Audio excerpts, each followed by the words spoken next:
Freedom 250 Grand Prix of Washington, D.C. is a racing event that was declared on January 30th, 2026 from the whitehouse.gov website. An event that the president was able to get approved through the use of an executive order that will have the first ever INDYCAR street race near the National Mall in honor of America's 250th birthday. In this video, I'm going to break down just what this is, how it even got approved, and why it's probably the weirdest and most uncomfortable thing to read about as a car and motorsport enthusiast. So please stay for the whole video. And if you want to subscribe, if you want to travel around the world for car culture with me, and let's get into this very unique situation, and you can give me all your thoughts on it below before I even explain anything, because I know how that's going to go. But to start off, let's explain the entire backstory of this project in 60 seconds. Timing. The Freedom 250 is, as it stands right now, planned to be held on August 23rd between the Ontario and Wisconsin weekend of INDYCAR. That series where it's half NASCAR, half Formula One. Now, instead of waiting for Congress to approve this race, plus having to do with the fact that advertising on Capitol grounds is technically illegal, which makes the 230-mile-per-hour billboard a bit of a problem, the president instead decided by signing an executive order, he could hit the skip cutscene to all of it and just make it happen. Now, why? Well, according to the White House, to celebrate 250 years of independence, which feels a bit like the intro to BioShock Infinite, except without the good music.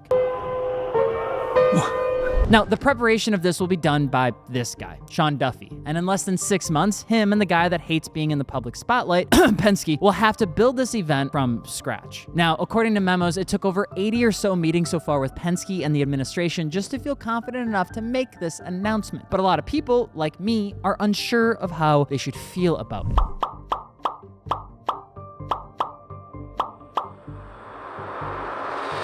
Now, there's three big issues with doing something like this that I'm gonna break out. Number one, the logistics. Number two, the funding. And thirdly, the audacity. Now, logistically, it's an insane concept. Right now, INDYCAR has August 9th in Portland, the 16th in Markham, the 23rd in Washington, and then the 29th and 30th in Milwaukee before finishing up over at Laguna Seca on September 6th, which is over 8,400 miles just in haulers to get the cars around. Now, if they manage to make it to the race is one thing, but the track layout hasn't even been agreed to yet, let alone it's supporting infrastructure for people to go there. Like, listen to this from CBS News. It says, a news release from INDYCAR said the route would include the National Mall, and the executive order gives the Department of Transportation and Interior 2 weeks to designate a route through Washington that is suitable for conducting an INDYCAR street race and will showcase the majesty of our capital city in celebration of the 250th anniversary of America's independence. 2 weeks from like yesterday, today, to build this. And in case no one's told you yet, this is a race with cars in a city that hasn't had a race approved since 1801, and that one involved horses, not cars. And you also have to keep in mind that as you're learning about this, like logistically, it's insane. It will take usually a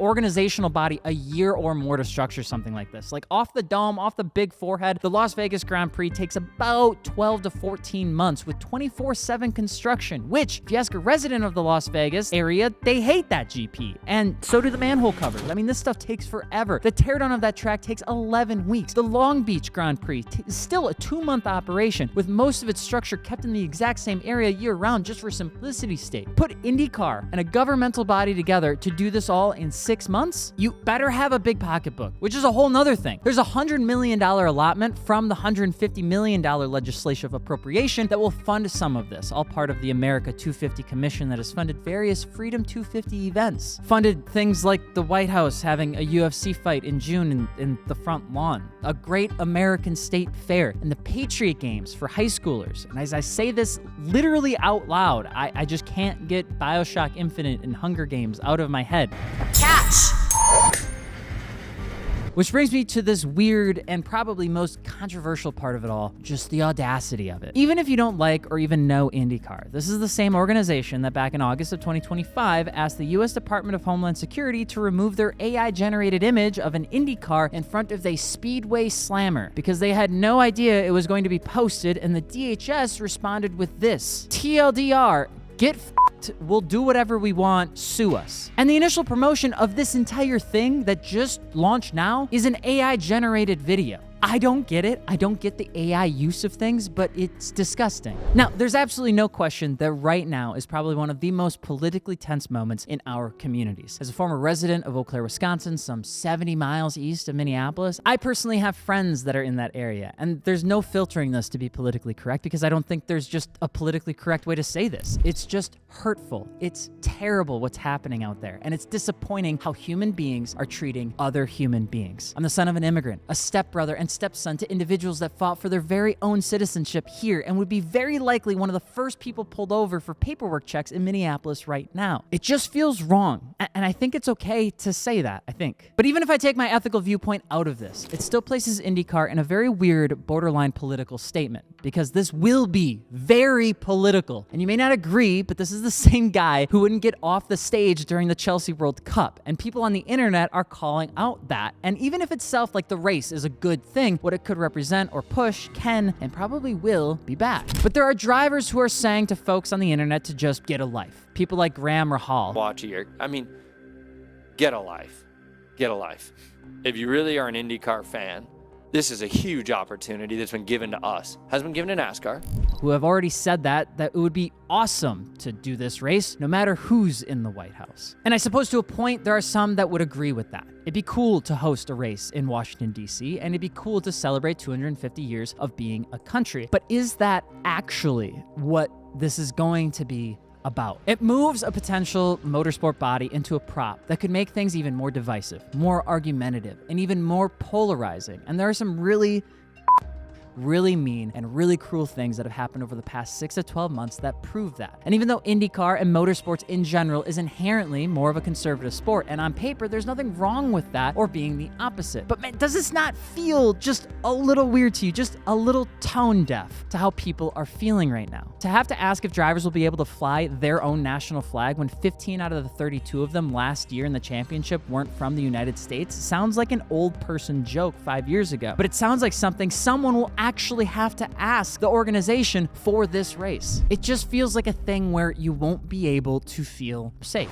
Personally, ever since I got into cars, right, the only thing I've ever wanted people to feel, if anything else, would be to feel safe. Safe to ask silly questions about modifying their car. It's why Martini Works was built. Safe to enjoy a car that may not be an $80,000 M3. It could be a $1,500 box. It's why the Wisconsin Car Enthusiast Club was built. Motorsports, cars, and the community are meant to be a place where safety of expression can be had with drivers, the teams, and the builds. And yet this whole thing feels like it's about to become not reading the fucking room. So is it a good thing or a bad thing? Is there a way to cut this away from politics or not? Should we be excited about the capital investment that this race could bring while simultaneously keep getting told that people treating human beings like trash just because they aren't from here is normal? I don't think so. And I don't know how you feel about this, which may make you not like me, but motorsports and automotive culture should be defined by the care and emotion drivers and brands bring and put into it. And I've always been vocal about anytime I feel like our space is being manipulated, twisted, or turned into something it's not. Private equity firms and the aftermarket automotive ripped the heart out of things 5 years ago, and now we're slowly building it back. It takes time, and it takes awareness. What happens when INDYCAR indirectly promotes the behavior of what we've seen from people this year? Comments like